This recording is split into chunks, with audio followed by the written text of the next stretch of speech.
Good morning. Hello. How you guys doing this morning? Yeah.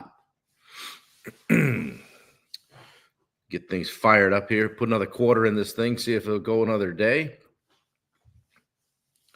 See what's happening. How you guys doing? Had a good day yesterday. Got a little sun. Got out on the road for a walk. Wendy's really has to work on the gait. So it's with the new hip and everything. It's like learn how to walk all over again. It's a lot, man. You know, we're in week 8 and still got a fair amount of pain on weight bearing, but I guess that's common when you have that when you're a little bit younger.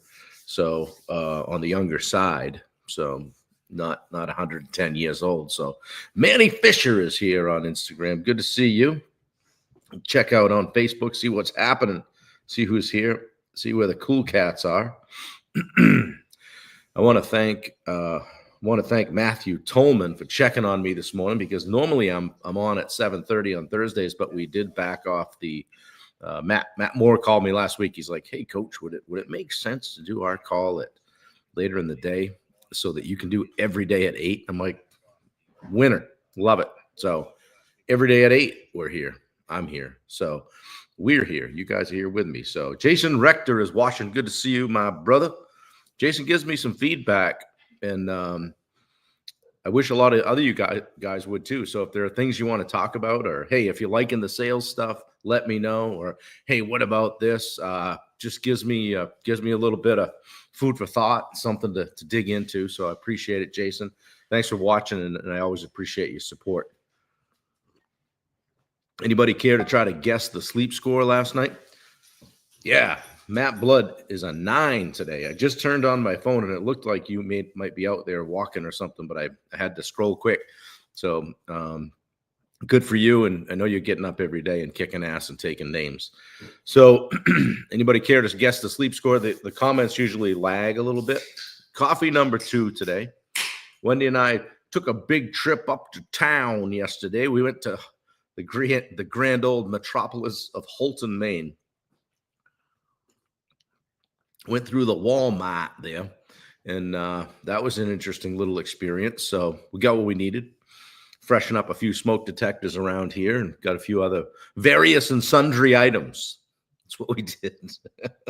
So, Dave Howard says a 62. Come on, man. Would you believe an 82? Come at me, bro. I'm an 82 right now. I'm playing with the house's money this morning. Watch out. Woo! Yes, late start this morning. Matt Blood says, had time to get a little extra sleep and nice 3-mile walk. Good for you. Carmen is here. Everybody's here. You know, when Carmen's here, it's going to be a good day because she's on the West Coast. You know, she's up at 5, dude. Like, come on, man. Love to see it. Yeah. Good stuff. We'll fire it up this morning. Yeah, 82. Who gets an 82? Well, Wendy gets Wendy, what was yours today? She's way a what? 91? Wendy with a 91 checking in with the Oura Ring sleep score this morning. Any of you guys wear these things and check the sleep score? If you do, let me know what it is. Yeah, 82. The cottage does a body good. I think it does. Those dogs, though, man, you know. Stella wants to jump up on the bed. Tuck thinks he owns the place, you know, and he'll just come and just sleep right on your head. And so I don't know. We've spoiled him, you know. We should put him in a kennel out in the other room. That's awful. I should say that. Wendy says, "Yeah, right. You can't do that." We do love having them, but man, they run the show. I'm not sure who has who trained. So. Anyway, good stuff. We got some sun yesterday. Looks like more overcast today. And yeah, it's yeah. So anyway, we're getting it. Thursday, a few coaching calls today. Got a couple things going. Working on some marketing stuff. So pretty excited about where things are at. So anyway, oh, and I don't know if you can see, but up in that corner, we put some clear fly strips on there. We're slaying it. flies are now afraid of this building. They won't even enter the property.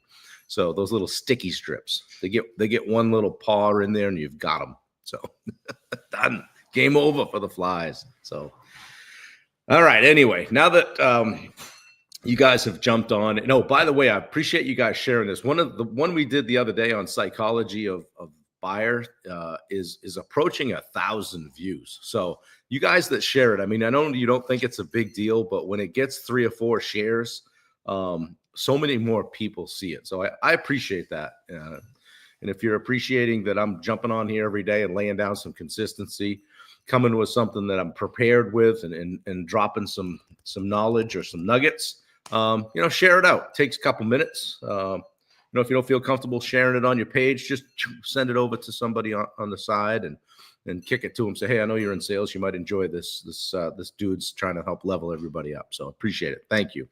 So today we're going to talk about the closing blueprint and how to ask for the sale without sounding salesy. All right. That's one of the things that always made me not want to do sales was I don't want to I don't want to put some cheesy suit on, go around and see everybody, be that salesman, Brackett's laughing right now because he's ironing his tan pants down there in Florida with his tall socks on. But anyway, you know what I'm talking about. You don't want to be that traveling salesman look, the kind of cheesy used car approach and all that. This isn't that. But it's also we've talked about all kinds of stuff on. I should have made a list of the calls that we've done, but was it yesterday? Talked about objections. We talked about this today. I want to talk about actually closing and like asking for the sale. You've built the rapport. You've uncovered their needs. You've handled their objections, but now you freeze up and you're like, oh, I don't want to ask for the sale. That's kind of uncomfortable. Right. And I've even found myself doing this. Yeah, hey, I'm low pressure. Just let me know. Well, shit, we just put a half an hour into talking about whether we were going to work together or not. And I just said, I'm low pressure. Let me know. Doesn't work.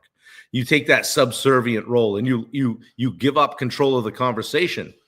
All right. And worse, you just don't even ask for the sale, hoping the prospect will just decide on their own. Here's the truth. I like that part right every day. Here's the truth. Stay tuned. How am I doing with that guy? Here's the truth. If you don't confidently ask, man, that coffee's good today. If you don't confidently ask, they won't buy. They're just not going to buy. So today I want to give you the exact blueprint. Close more deals without feeling pushy, awkward, or salesy. All right? We don't want to be salesy. People love to buy, but they hate being sold to. Fair statement? Yeah, Danielle Noel is on here. Lord of the Flies. Yeah, I'm not down with the insects or the rodents, okay? And sometimes when you get a building that's hasn't been used or whatever, you get a little bit of that activity. We're real good on mice and keeping those at bay and got stuff outside. And because this place is like the Taj Mahal for rodents, right? They're like, ooh, that place looks good. I think I'll spend the winter there. Nope. We show them the door. But, you warm a place up like this and all of a sudden the flies wake up or something. But we're doing battle with them and we're winning. Mike Rudolph is here. Good to see you. Who else is on it? It's funny. Sometimes people will comment and I didn't know they were here. So I don't know if Facebook doesn't always show me, or maybe it doesn't show me if anybody's watching on YouTube, but I'll get a comment or two after. I'm like, oh, shoot, I didn't know that person was there. So for those of you guys that I don't call out, know that I appreciate it. Mike Nunez is watching on Instagram. Manny's over there on Instagram. So, but thank you. I appreciate you coming on and supporting it. And I hope you get something out of it. So like I said, people love to buy, but they hate being sold to. Okay. Most deals are not lost because the prospect wasn't interested. I mean, they're talking to you, right? But they're lost because the salesman didn't ask for the sale in the right way. If you learn some of these closing techniques that I'm going to show you here in the next few minutes, you're going to start converting way more leads into paying clients effortlessly. And let's face it, if you're really tracking your KPIs, all right, your key performance indicators, and you're looking at your CAC, your customer acquisition cost, all right, and your cost per lead, CPL, all of that stuff, and all of the what they call ROAS, return on ad spend, all of these things. Why piss away a sale? Why piss away a lead? You paid for it. You hired the marketing company. You did your website. You did all the stuff. Yeah. Matt Tolman says, me and Tim C checking in. Uncle Tim, good to see you. Or as Wendy refers to him, Tony Catroni. Good to see you guys. Make sure you make somebody's day today. Wendy just said in the background, hey, Tony, talking to me? So, all right. So a couple of different things I want to talk to you about. One today is the trial close. And this is the kind of the testing the waters before you ask, all right? We're just kind of dipping our toe in here. Before going for the full close, you want to kind of check where we stand or where they stand, more importantly, right? Here's some questions on the trial close. Hey, does this sound like what you've been looking for? How do you feel about what we've discussed so far? Will this solve the problem that you told me about? Notice I shut up after each one of those. And so much of this sales stuff, guys, is word tracks. Word tracks. Wendy's 9.5 today. Always a 10 in my mind. Always had to leave a little room for improvement. Yeah, always. I'm glad. We're going to have a great day today. Why does this stuff work? Why does asking these questions work? Because it softens the transition into the actual close. It helps catch those lingering objections early. We're going to clean those up, right? We're going to hit them, and we're going to kind of take their temperature. Okay, it seems like if you're getting, no, this is great, this is great, this is great, then you know you can actually move to step 2, which is the actual close. How to ask for the sale, right? How are we going to do that? Here's the mistake most salespeople make. They either don't ask for the sale, or they do it in a weak, hesitant, like subservient way. Well, I'll be just so honored if you do business with me. Excuse me. Rather than stepping up and saying, hey, would it make sense to move forward with this today? There's a soft close. Another one is an assumptive close. Hey, let's get you started. Do you want option A or B? Did you want the 8x12 pond or the 12x18? In other words, I know you're buying a pond today. We're investing, right? So we got the assumptive close, the soft close. Again, would it make sense to move forward with this today? And how about the direct close? You get that from your high D's guys like me. Hey, let's do this. What's the best email for me to send over the details? Whoa. Okay. I literally just told them we're doing it. Sometimes that's all people need. It's not pushy. After you ask for the sale, here's the key. If you learn nothing else from this talk today, shut up. Shut up. The first person who speaks usually loses a negotiation, right? Just shut up. Stop talking. Stop talking. Reinforce their decision and set the expectations is the only thing you want to do after that. And there's a fine line between that and selling past yes. Selling past yes is, well, they say, yes, let's sign the contract. Well, I really think that's a great idea because of X, Y, Z and all this stuff. And, if you did this and we hadn't done that, and maybe I'll think about it a little bit. Versus, I'm excited for you. This is going to be a game changer. Hey, let's move forward. Hey, great decision. You're going to love this. Or I've had so many clients start here and they always tell me they wish they had done it sooner. Great call. You're going to love this. Just that. And then just don't say any more. Why does that work? Because it eliminates that buyer's remorse. You're just reinforcing that they made a good decision, and they did. And it keeps the momentum going so they don't back out or have second thoughts. So, guys, be honest. Have you ever lost a deal just because you didn't ask for the sale? Probably. You're like, you get back in the truck or you get off the phone. You're like, damn, I'd like to have that one back. I'd like to have that one back, right? So just think today, hey, close more, and do some of these things, and it might help you out. Some action steps. I always have some action steps to you guys on the call, right? Here's one. Use that trial close on your next sales call, right? Call or visit, whether you're in person or on the phone. Before asking for the sale, just test those waters. Again, we're just kind of dipping the toe in the water with a simple, hey, does this sound like what you're looking for? And then pick one closing technique and just try using it this week. Either the assumptive close, the soft close, or the direct close, and apply it in your next sales conversation. Just try it.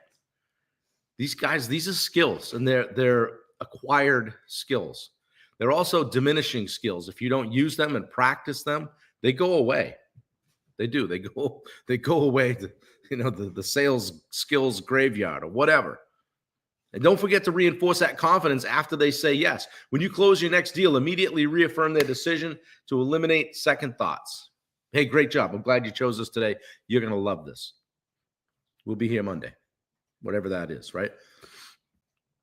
Okay, so finally, guys, if you've done everything right in the sales conversation, if you've built trust, you've uncovered their needs, and as Dan Bennett said yesterday, you identified that influencer, right? That other person that might have a little bit of say in what's going on. And hey, you've provided a good solution. Then asking for the sale is the most natural next step. Don't do it too early. You're not pushing someone into buying. You're guiding them toward the result that they already want. You're just helping them along. Closing isn't about forcing. It's about leading and just guiding.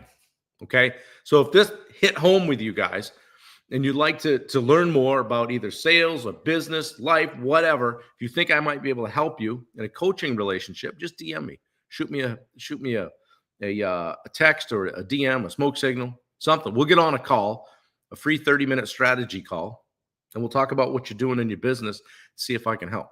I bet I can. I bet if you give me 30 minutes, I can help you in some way with your business.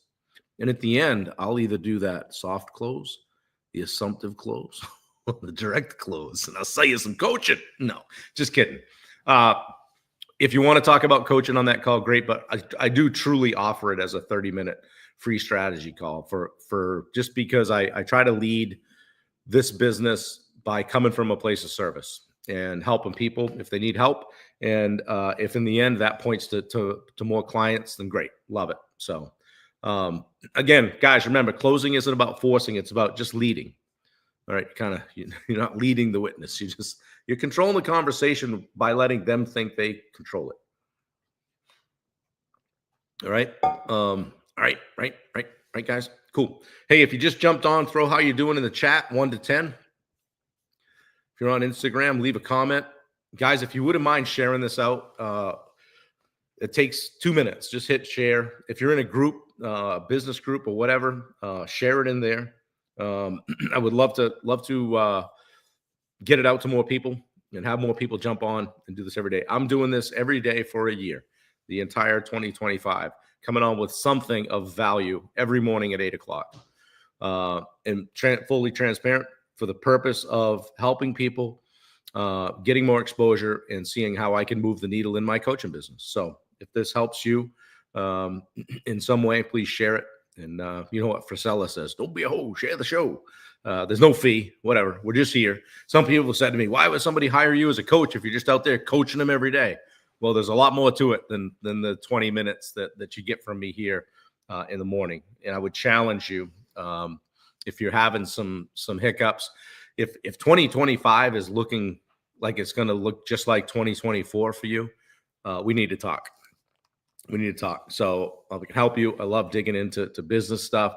Love a challenge. Love helping you guys figure out things that you're struggling with. There are people on this call that I coach one-on-one, and they will tell you, Bob's helped me change not just my business, but my life. And that's pretty high praise, I think, from coming from someone when they say that to you. So yeah, Jason, a lot more, he says. Yeah, I appreciate you. We are going to talk in the coming days about Chat GPT too. Jason gave me that idea this morning. He goes, how about talking about how Chat GPT can help you in your business? And I'm by far not an expert, but I will share with you guys the way that I use it. And if it gets one or two people started, then I'll consider it a win. Because if you're not using AI and you're not using Chat GPT in your business or in your life on a daily basis, honestly, you're missing out. You're seriously missing out. So I'll share with you guys how I've used it, how I continue to use it. And it's just an exciting time to be around, to be alive, really, and see some of the stuff that's going on technology wise and in the world. So let's take advantage of it. Dave Howard says it's a great day to have a great day. Yeah. Jason Rector, what? Jason Rector is watching. Yes, Jason Rector's watching. Jason Rector's watching. I'm getting the Luke McGee. Lucas McGee is watching. I've gotten that 27 times. So, and social media. Yeah, Luke. If you want me to, Luke, I'll get up on that social media soapbox and talk to you guys about it. Luke. We have a good time because Luke's one of our one-on-one coaching clients, and oftentimes, if we talk about leads or we talk about, hey, things are slowed down, or hey, the phone's not ringing, I will immediately pull up his social media and then talk to him, chastise him in a good way, like, hey, man, you haven't posted in 6 weeks. So, yeah, guys, if that's a great point. Hop on there, post once a day. I'll challenge you that. Post once a day. Post something. It's something. Tell a story. There's a great book called "They Ask, You Answer" by Marcus Sheridan. If you haven't read that, read it. If you're not a reader and you don't have time, get it on audio and listen to a chapter a day. And it'll talk to you about the importance of how you utilize social media in your business. And I'm not just talking social media. I'm talking about email, just marketing, basically. You don't have to be an expert, but you have to know some of the things to do. So anyway, Jason says, Wendy, the ninja. Yeah, I'm going to put her to work today. We got some stuff going on with Go High Level and some things that are going to be changing with regard to our branding, our marketing, website coming on. And a place where we can park everything, and some exciting changes hopefully coming up with how we handle our communities and all that. So love the book, Rachel says. Thank you very much. I appreciate that. I think we're up to 13 or 16 reviews now. So Rachel, if you loved it, if you would consider doing a review on Amazon, I would love that. If you have already, thank you very much. I appreciate it. Content is key, she said. Yeah, just do the content, guys. And I have a lot of people that sometimes we get going in a direction in a particular day, but here's one. So we'll go with it for a minute. Sometimes I have clients that say, well, I'm not really comfortable being on video, or I haven't had time to edit it. I've got one client that's just in this past week that we've encouraged to get on and do 3 live videos from job sites. And he's done it. And he said to me yesterday, he goes, you know what, man? He goes, the last couple, he goes, I didn't even edit them. I just put them up there. I said, exactly. 100% done's better than 80% perfect. Something like that, right? Probably butchered that quote. Good morning, Roy Dahl. Yeah, so love it. Oh, you must be talking about Marcus Sheridan, Rachel. Yeah. Okay, I thought you were talking about my book. Speaking of that, hang on. Make sure you grab this one at Amazon. Okay, Finding Your Edge by yours truly. And if you haven't grabbed it, get a hold of it and write a review. So, yeah, no, for real, guys, content every day. Something, a video, a blog, a quick story. Hey, if you're talk about your personal stuff, like, hey, picture your family, or hey, we're doing this, we're taking a trip. There's so many things. And somebody said to me yesterday, well, I'm just kind of running out of content. I'm like, no, you're not. Never running out of content. There's content in everything. I did a reel yesterday. There's mud on my Jeep. I took because we're up north, and I took a quick little video of mud on my Jeep, put it with a few videos of the dogs and Wendy and I out for a walk. Boom, posted a reel. And that was just on my personal page. So it doesn't take much time if you pay attention to it. So anyway, that's for another day and another call. But I appreciate you guys. Thanks for coming out. Please share it. Give me 5 minutes to click and make it public. Wendy will jump on that the second this loads. For some reason, we can't make it public before, but after we could click on the privacy and change it. So that way you'll be able to, the people that you do share it with, if they're not friends of mine, they'll be able to watch it. So anyway, we'll keep the sales stuff coming. We'll dive into some warm and fuzzies too at some point. Get some of that going for you guys that enjoy that as well, and keep it mixed up. And yeah, we're into day 82 or 3 or something like that. So moving closer and closer to 100. So anyway, guys, have a great day. And as Dave Howard said, it's a great day to have a great day. All right, guys, I'm out. We'll see you.